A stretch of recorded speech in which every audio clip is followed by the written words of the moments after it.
biarpun ruh gitu kan, ada sejarah itu buaya darat itu. Gitu ya? Nah ini. Buaya darat ya? Iya.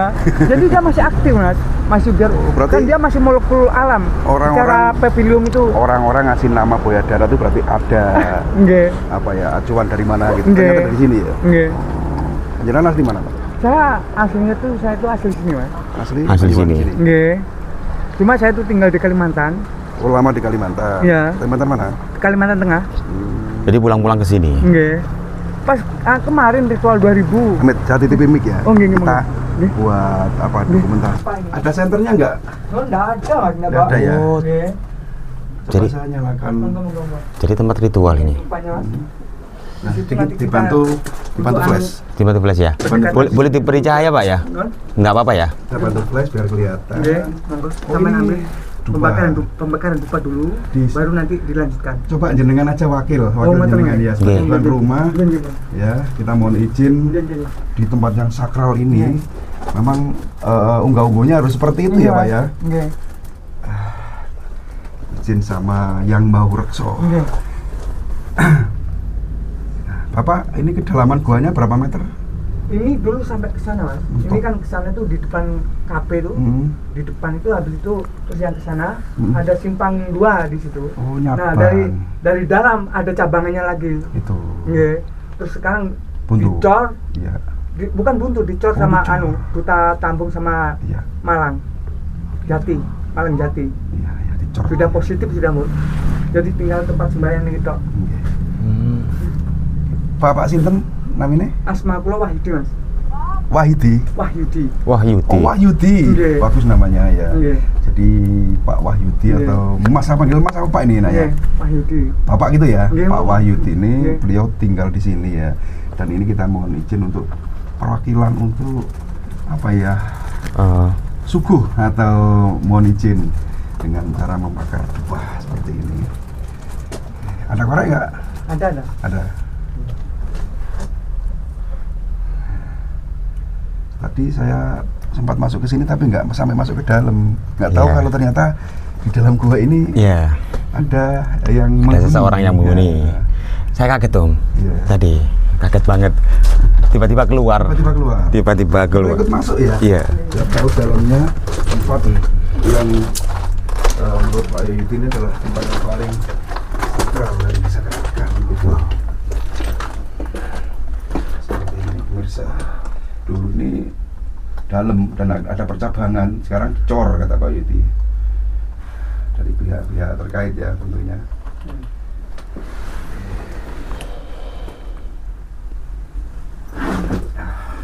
Pak Yudi tinggal di dalam gua ini sudah lama. Saya habis pulang dari Malang Mas. Di Malang di Danyangan ke Seribu Danyang. Kan ritual 2001 tahun.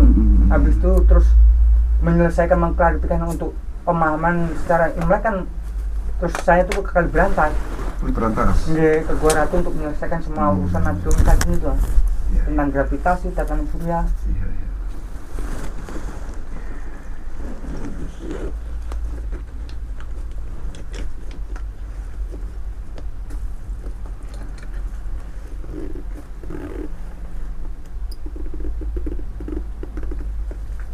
Selesai Pak Yudi? Oke, kita geser keluar, kita ngobrol, kita lanjutkan lagi obrolan. Pak Yudi, ini ada batu-batu ini untuk batu ini temuan atau gimana? Gimana Mas? Ini yang jenengan taruh. Ini tadi. Ini gini. Yang ini ya. Ini secara hikmah itu kayak gimana? Dia ini adalah batu-batu tasmi Mas, bukan asal batu saya letakkan enggak, muatan. Nah ini gua ini kan dulu kan tracingnya dari Jepang. Buat Jepang ya. Nah, Jepang ini kan Bunda Kwan, ini kan Tuhan, gitu Mas. Jadi Tuhan kan punya satu sinyalemen kebenaran tentang alam kan Mas. Jadi di sini dulu sudah pernah hancur karena dihantam oleh massa tadinya itu. Dari masa ke masa kan dulu kan masih ada semen pakai kapur. Oke, siap, kita next ngobrol di luar ya. Namanya Gua Jepang. Tadi kan saya sempat tanya tapi jenengan jawabnya kurang oke. Sudah berapa tahunkah jenengan menetap di sini gitu? Kalau yang ritual 2000 1 tahun. Habis itu setelah pulang dari Malang kemarin 1 tahun. Yang properti 100.000 2025. Kemarin ini baru pulang dari Malang nih. Baru pulang dari Malang. Aslinya Malang ya. Oh, aslinya Banyuwangi ya. Aslinya Banyuwangi. Cuman melanglang buana dari satu tempat ke tempat lainnya. Yang terakhir ke Malang terus ke sini kan gitu. Jadi siang dan malam panjenengan menghuni atau tidur di gua ini? Di gua sini. Kalau makannya gimana, Pak? Kalau masalah makan itu saya tuh ada di atas sama Pak No. Jadi kan di sini kan sebenarnya saya tuh alamin nggak boleh untuk kayak gitu masak gitu Mas. Oh, gitu. Sebenarnya bisa. Tapi tidur di sini. Tapi karena sudah ada warung, ya sudah mau saya pertahankan di sana. Siap. Nah, tadi sempat ada cerita katanya ada ular naga dan apa. Kita bisa keluar nggak? Monggo kita tunjukkan antar Pak Yuti. Itu ada tongkat, bisa dibawa nggak biar bagus itu? Nah, biar tampilannya oke ya. Ini buatan sendiri? Ini alami Mas. Oh, tongkat. Tapi secara tongkat apa? Jenis kayak senapan ngoten. Oh, bukan tongkat. Bukan. Oh, tak pikir tongkat. Taruh aja. Saya pikir tongkat, takutnya gini sambil jalan pakai tongkat kan biar nggak jatuh gitu. Oke, Pak Yuti, kita keluar ya. Nah, di sini ternyata wah sangat betah Pak Yuti di sini ya. Sudah 1 tahun ya, Pak. Waduh. Pak Yuti. Ke situ aja mungkin ya. Nggak usah deket-deket, di sini aja. Nah, sebentar di sini aja. Oke. Nah, itu kan kepala buaya. Di mana? Itu yang batu yang itu, yang ada tutup botol nih. Itu kan kepala buaya yang dimakan sama ular, sama lipan itu. Kepala buaya dimakan sama ular. Lipan, iya. Oh, lipan apa ular? Ya ular lipan itu. Ular lipan kan sudah gitu. masuk itu ke. Nah, itu kan natriumnya Mas. Iya, jadi ini memang seperti kepala buaya ya Pak ya. Makanya kan ekornya kan yang di Jember itu, Watulo itu. Oh gitu. Nah kalau itu yang transit, yang itu Mas. Nah itu lagi, yang bodinya luwak itu Mas. Bodinya luwak? Iya. Nah itu natriumnya luwak kan itu, terbaring itu Mas. Nah itu. Mana Pak? Itu loh, yang ini lempengan yang di sana itu. Itu kan luwak itu. Iya. Yang lengannya habis dimakan apa bangsa niku loh. Jadi kan ini sejarahnya. Ini kepalanya ular yang ekornya atau badannya berada di Watu Ulon Jember. Kepalanya di sini. Saya juga sempat baca juga sih. Kepalanya ada di sini Watu Dodol gitu. Nah, ini kan masih pencarian kepala kan Watu kan. Terus ekornya kalau nggak salah di Pacitan atau di Cilacap gitu ya. Kalau yang ini yang di sana, yang di Watu Ulon Mas. Oh gitu. Ekornya. Oh gitu. Bukan badannya yang di Watu Ulon itu. Badan plus ekor ya. Oke. Ini kan kepalanya. Jadi menurut Pak Yudi inilah kepala dari apa? Ular. Pak jenengan bisa naik ke batu itu?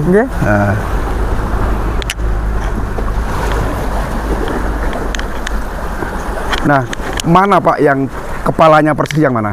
Kalau ini kan kepalanya buayanya. Ini. Kepala buaya. Nah, ini kan dari mulutnya sang ular ini Mas. Oh itu naganya? Hah? Naganya? Bukan naga ini.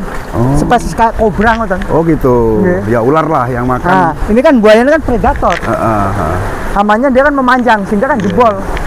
Begitu. Oke. Karena kalau dia sebangsa spesies kobra kan memang besarnya kan sebesar apa ya? Jadi di situ dia masuk kan rahangnya kan sehingga jebol. Kena ekornya sang buaya kan predator Mas. Gitu. Biarpun ukurannya segitu memanjang dia orang kalau dimakan itu. Pak di sebelah sana ada tempat untuk sembahyang itu bisa ke sana Pak? Oh monggo. Depan ada tempat untuk sembahyang saudara kita yang beragama Hindu ya? Nggak pakai sendal Pak? Enggak. Kalau untuk menuju ke Sendangna, lewat mana? Ya ada lewat situ Mas. Ini kucing kok ikut terus ya? Jadi ini dulu sumber ini belum ada sumuran ini Pak Yuti. Kalau ini sumber ini dari yang mana? Dari ini ya. Pancur. Ini ya? Ya di sini. Oh iya ini sih. Dari Seribu Pancur. Seribu Pancur itu. Jadi air tawar bertemu dengan air laut. Air laut. Tuh yang ini ternyata. Kalau ini kan transit tower sendiri nih Mas. Kalau yang itu digunakan untuk apa? Asli yang punya kafe. Oh. Asli tower ini. Jadi tidak bisa diganggu gugat. Jadi tower keramat ini Mas. Tower keramat. Tower keramat dan ada sumurnya ya Pak itu ya. air tawar ya ini? Air tawar. Air tawar. Iya. Iya. Oke, kita menuju ke suatu tempat yang ini jarang orang tahu. Kalau di ini sana kan itu ada dipakai sebuah sindang. kalau orang itu kan pakai melukat, baptis sini nih. Melukat untuk ya? mandi suci tubuh. Ini di sini. Di sini? Ya, habis mandi di laut kan atau apa, membersihkan di sini, Mas. Oh, gitu. Iya. Iya. Nah, ini tempat sembahyang. Iya. Nah, kalau ini kan kalau dari tempat persembahyangan itu kalau dari Pontianak, Pontianak itu kan garis khatulistiwa. Ini kan garis tengah ini, Mas. Tepat di tengahnya. Tengah alam kita kan di plan of people antara timur, terbit matahari sampai sana selatan utara. Ini adalah garis khatulistiwa. Jadi dipakai sembayangan kalau dari Pontianak Kalimantan. Dari Pontianak. Garis tengah ini. Garis tengah. Jadi kita ini sudah di tengah-tengah sudah, Bun. Tepat di garis khatulistiwa. Makanya kan keseimbangan untuk secara moral kan untuk mengukur skala itu kan ada apa ya?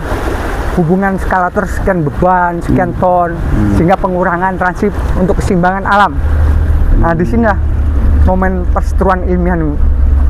Keren ada juga. sengketa. Bahasa panjenengan keren juga, intelektual banget dan keren loh. Saya nggak bisa bicara seperti itu, Pak Wahyudi. Salut saya sama panjenengan. Nah.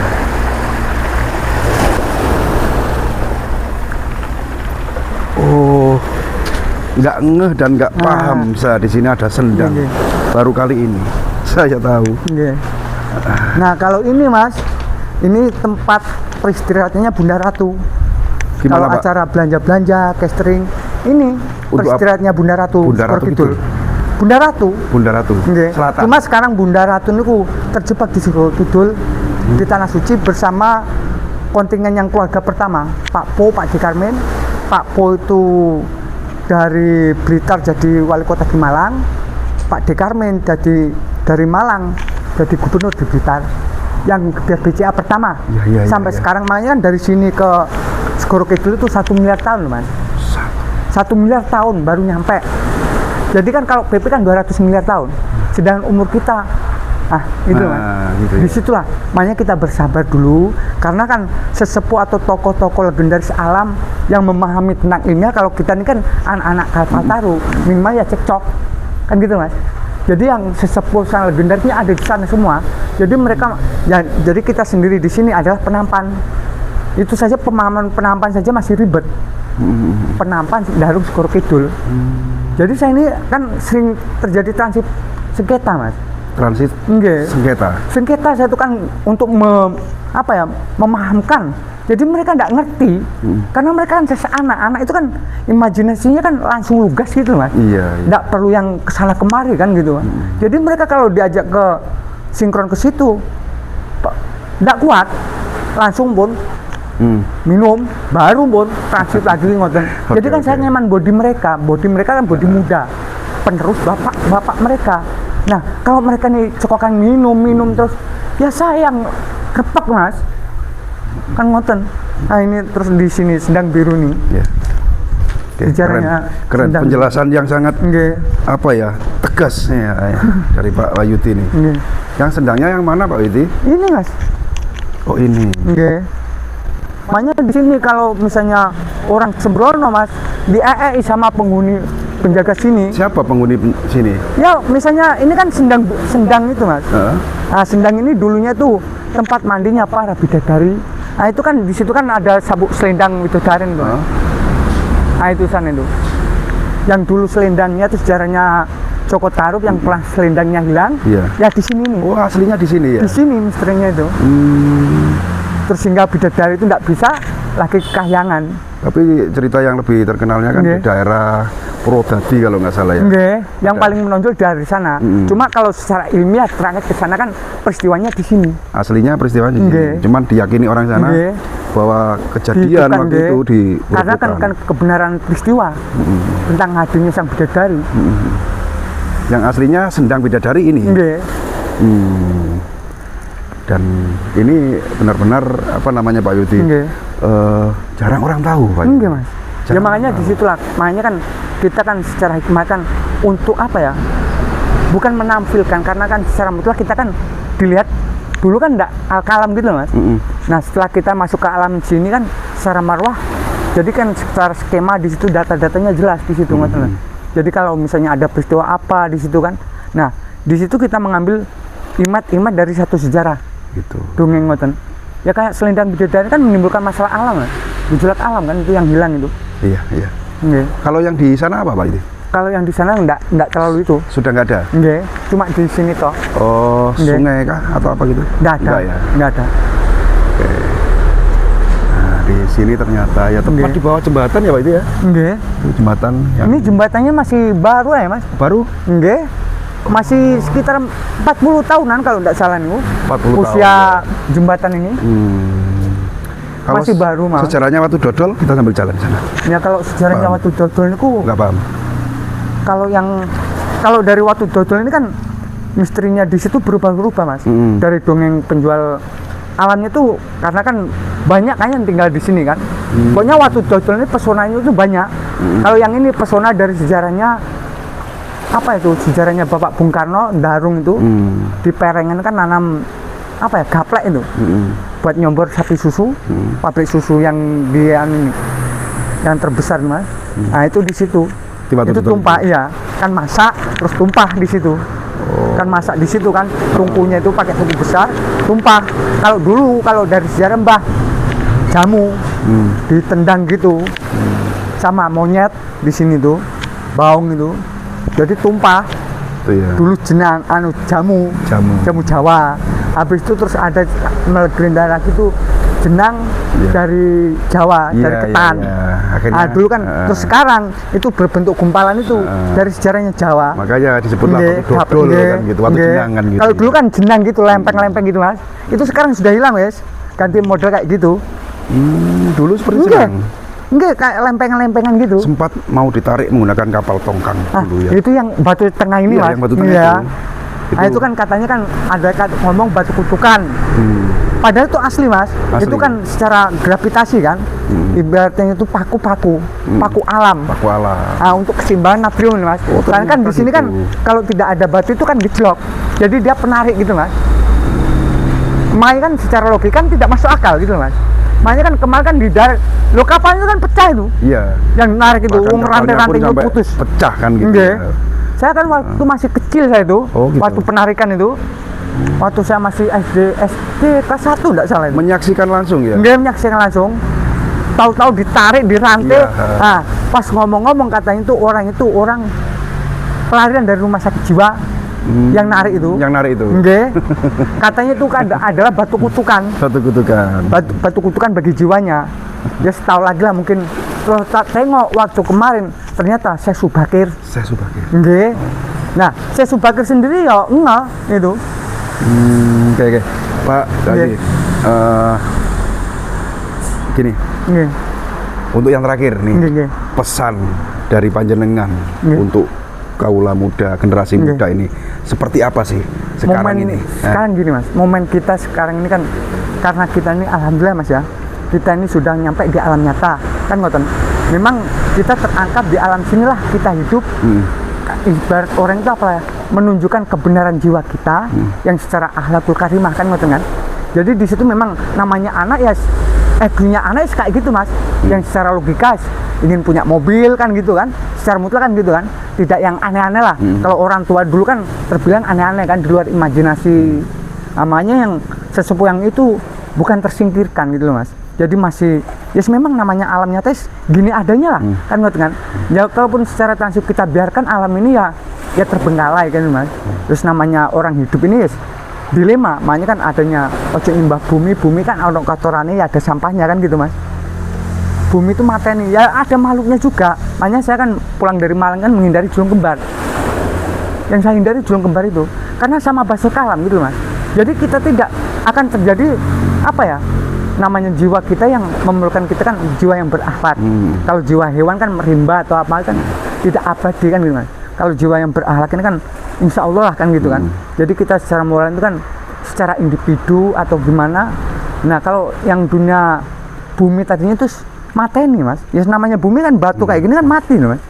Kan gitu kan. Pesan moralnya yang bisa diambil yang dari sini. secara hikmah itu yang penting pesan saya itu sama generasi yang sekarang itu kita kembali ke jiwa kita sendiri secara nurani kan gitu kan, kembali ke fitrah kita sebagai seorang anak, sebagai penerus bapak ibu kita kan ngoten Mas, mengabdikan diri kita kan gitu kan pada pada alam inilah kan ngoten. Ya, sesuai kemampuan kita, perbekalan ilmu dan kemampuan yang diperoleh dari pendidikan atau jangan ditambah-tambahi ilmu-ilmu lain.